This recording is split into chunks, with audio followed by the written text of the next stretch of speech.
We begin with a significant academic milestone in the state. The 20th Convocation of Mizoram University was held on Saturday at the university's multipurpose hall. The ceremony celebrated the achievements of thousands of students who completed their studies and are now preparing to begin a new chapter in their lives. The event was graced by the Vice President of India, Sri C.P. Radhakrishnan, who attended as the chief guest. During the ceremony, degrees were awarded to a total of 6,385 students. The atmosphere at the university campus was one of pride and celebration.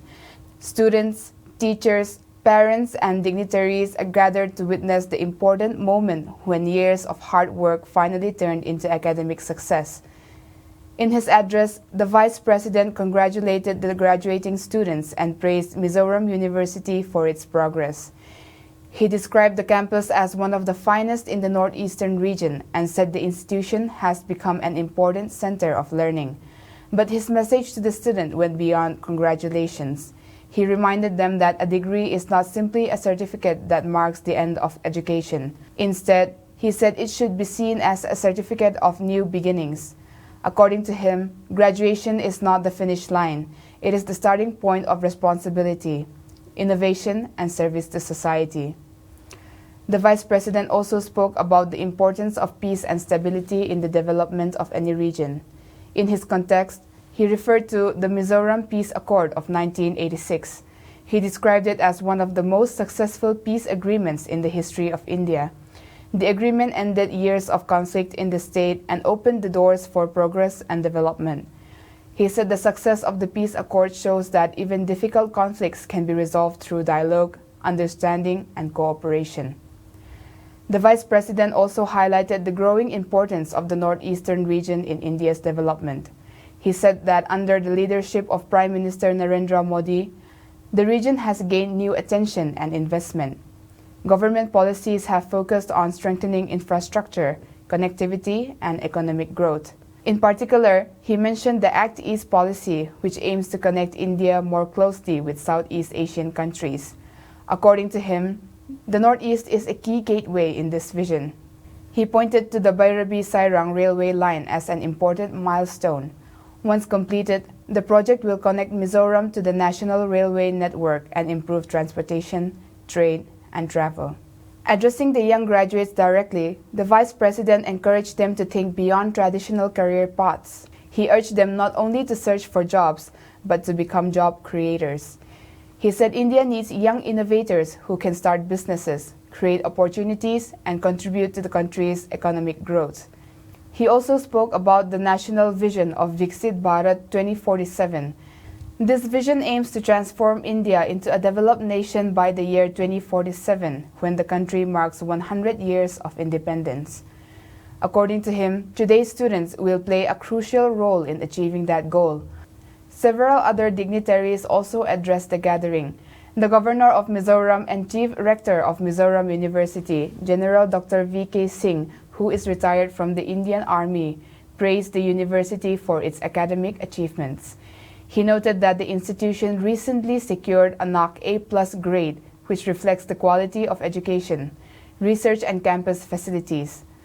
The governor said this recognition shows how far the university has come and how it continues to grow as a leading educational hub in the Northeast. Chief Minister Pulal Duama also spoke during the ceremony. He congratulated the graduating students and expressed gratitude to the Vice President for visiting Mizoram and attending the convocation. The Chief Minister also shared updates on the state's plan to expand higher education. He announced that the Mizoram Engineering College at Lunglei Pugpui is expected to begin classes later this year. This new institution is expected to strengthen technical education in the state and create more opportunities for local students. The Chief Minister also mentioned that the government is working towards establishing a Mizoram State University in the future.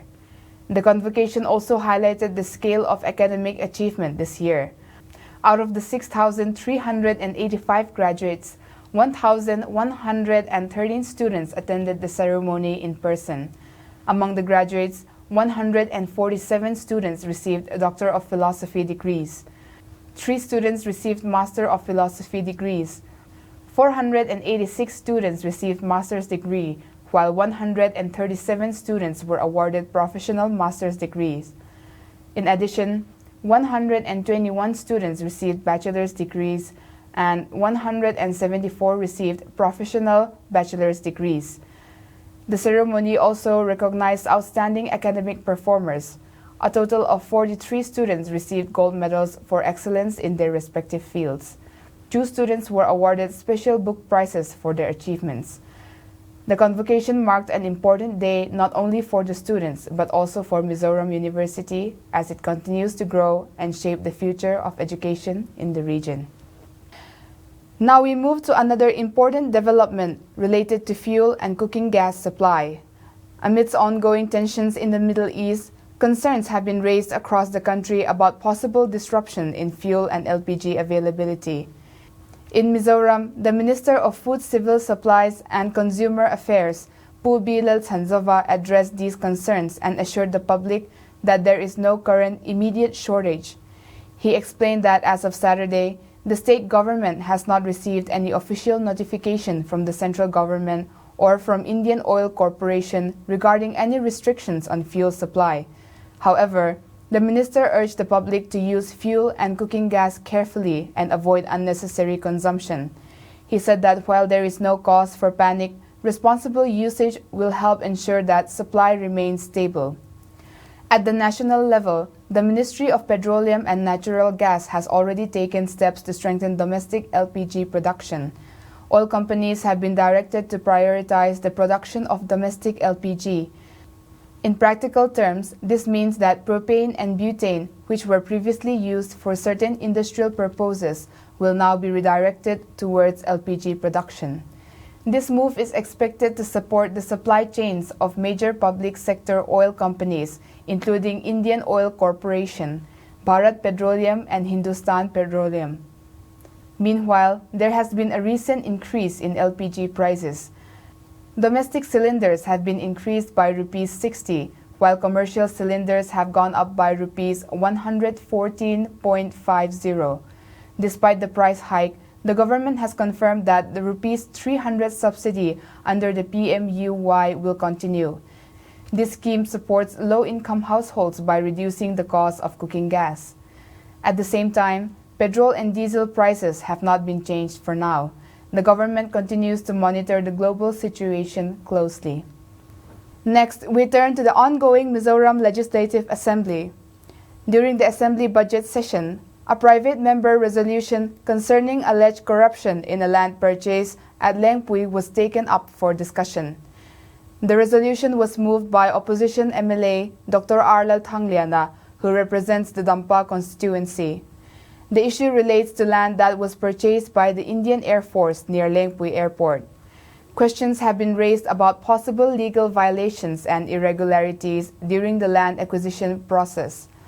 The resolution called for an investigation by the Central Bureau of Investigation. During the discussion, members from both the opposition and the ruling side expressed support for the idea of a thorough investigation. However, the Leader of the House and Chief Minister, Pulel Duoma, clarified an important point. He informed the Assembly that the state government has already granted permission for a CBI investigation on February 23, 2026. This means that the process of a central investigation had already been initiated. After some debate and minor amendments, the Assembly unanimously adopted the resolution. The House urged the government to continue following up the concerned authorities and ensure that the investigation is completed without unnecessary delay. Lawmakers emphasized that transparency and accountability are essential in matters involving public land and government institutions. Now we move to the field of sports and community infrastructure. A new multipurpose indoor hall was officially inaugurated at Durtlang North in Aizawl. The facility was inaugurated by PWD Minister Puvanal Hlana on Saturday. The project was funded under the Khelo India scheme, which is an initiative of the Ministry of Youth Affairs and Sports. The total cost of the hall is Rs 450 lakhs. The building has been designed to support a variety of indoor sports and community activities. The hall measures 46 meters in length, 20 meters in width, and 9 meters in height. It includes seating galleries for spectators and VIP guests with a capacity of 200 people. The facility also has 2 changing rooms for players, rooms for officials, a medical room and a storage area for equipment. During the inauguration, Sports Minister Lalnging Lavamar expressed hope that the new hall will help nurture talented athletes from the area. He said the facility can serve as a training ground for young players who may one day represent Mizoram and India at national and international competitions. At the same time, he urged the local community to take responsibility for maintaining the building. He said public infrastructure can only serve its purpose when people treat it with care and a sense of ownership. Next, we look at how International Women's Day was observed across parts of Mizoram. In Durtlang, the All Mizoram elected women representatives organized a special visit to Sinot Hospital. The visit took place on Saturday as International Women's Day activities in Mizoram were held a day earlier due to Sunday being dedicated to church activities. The program was organized under the theme Give to Gain. As part of the initiative, the group distributed food to around 300 patients at the hospital. The visit aimed to show compassion and support for those undergoing treatment. During the event, PC Lelsandami, who serves as a corporator, addressed the gathering. She spoke about the importance of cooperation between men and women in building a healthy society. She emphasized that progress cannot happen if women are left behind. According to her, communities must work together to uplift women and ensure equal opportunities. Another Women's Day program was organized at CIJW School in Vairengte. The event focused on health awareness and community care. Doctors from Kolisib and Siltar participated in the program and conducted a free medical clinic. The services include screenings for breast cancer, HIV, and other sexually transmitted diseases. Dental and eye checkups were also provided. Around 160 women and children received medical attention during the program. The initiative aimed to raise awareness about preventive health care and encourage people to seek regular medical checkups. Finally, we turn to an important training program focused on disaster preparedness. The 9th batch of the Yuva Abda Mitra scheme recently completed its training program in Aizol. The training concluded on Friday at Government Aizol College. The program was organized by the Disaster Management and Rehabilitation Department. A total of 150 volunteers from the National Service Scheme participated in the training. The volunteers came from 5 different colleges in the area. The training was conducted in collaboration with the 1st Battalion of the National Disaster Response Force. The program focused on practical skills that can help during emergencies and natural disasters. Volunteers received training in first aid and casualty care, which are essential during rescue operations. They also learned rope rescue techniques, including rappelling and jumaring. In addition, they were trained in the use of basket stretchers, which are used to safely transport injured individuals during rescue missions. The closing ceremony was attended by the Director of the Disaster Management and Rehabilitation Department, Putuaw Nuna. During the ceremony, rescue equipment kits were distributed to the trained volunteers. Officials expressed hope that these young volunteers will serve as first responders in their communities during times of crisis. The Yuva Abda Mitra scheme is designed to build a network of trained youth who can assist authorities in disaster response and relief efforts. With Mizoram's terrain and weather conditions sometimes posing challenges, such community-based preparedness programs play a vital role. And that brings us to the end of today's stories from Mizoram. Thank you for joining us.